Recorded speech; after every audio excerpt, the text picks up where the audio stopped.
तुम्ही सुद्धा रेल्वेचा ट्रॅक अनधिकृतपणेरित्या ओलांडत असाल तर ही बातमी खास तुमच्यासाठी आहे। मुंबई उपनगरीय रेल्वेचा सुरक्षेचा प्रश्न गंभीर असल्यामुळे पश्चिम रेल्वे प्रशासनाने ट्रॅक जवळील रेल्वे कुशांवर औद्योगिक ग्रीस लावण्याचा निर्णय घेतलाय। महत्त्वाचं म्हणजे दररोज होणाऱ्या अपघातांचं प्रमाण कमी करण्यासाठी ही उपाययोजना करणं महत्त्वाचं आहे आणि त्यामुळेच रेल्वेने हा मोठा निर्णय घेतलाय।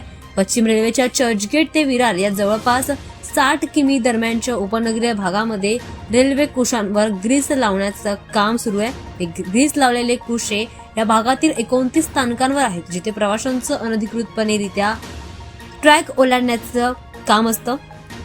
यातून होणाऱ्या अपघातांमुळे जवळजवळ काहींनी त्यांचा जीव देखील गमावलाय तर रेल्वे सेवा देखील वेळेमध्ये मार्गी लागत नाही।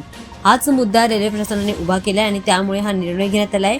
ग्रीस लावल्यामुळे कुशांना पकडून चढणं अत्यंत कठीण होणार आहे आणि त्यामुळे लोकांना ट्रॅक ओलांडण्यापासून परावृत्त देखील केलं जाईल। हा उपाय फक्त एक भौतिक अडथळा नाही तर मानसिक प्रतिबंधित म्हणून देखील काम करेल असा उद्देश देखील सांगितला जातोय। रेल्वे कर्मचारी वेळोवेळी ग्रीसची पुन्हा लेपन करतील कारण हा ग्रीस लवकर सुकत नसल्यामुळे तो प्रभावी राहतो असं सांगण्यात येत आहे। दरम्यान मिशन झिरो डेथ या अपघाताचे 0 लक्ष साधण्यासाठी हे नवीन घडत आहे। हा नवीन प्रकार आता समोर येतोय। दरम्यान काही प्रवासी संघटनांनी या पावलाचं देखील स्वागत केलंय।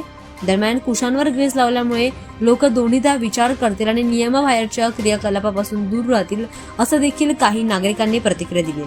त्यामुळे आता रेल्वे ओलांडताना प्रवाशांना मोठा त्रास तो होणारच आहे, मात्र अशामुळे आता कोणीही रेल्वे ट्रॅक ओलांडण्याचा प्रयत्न देखील करणार नाही।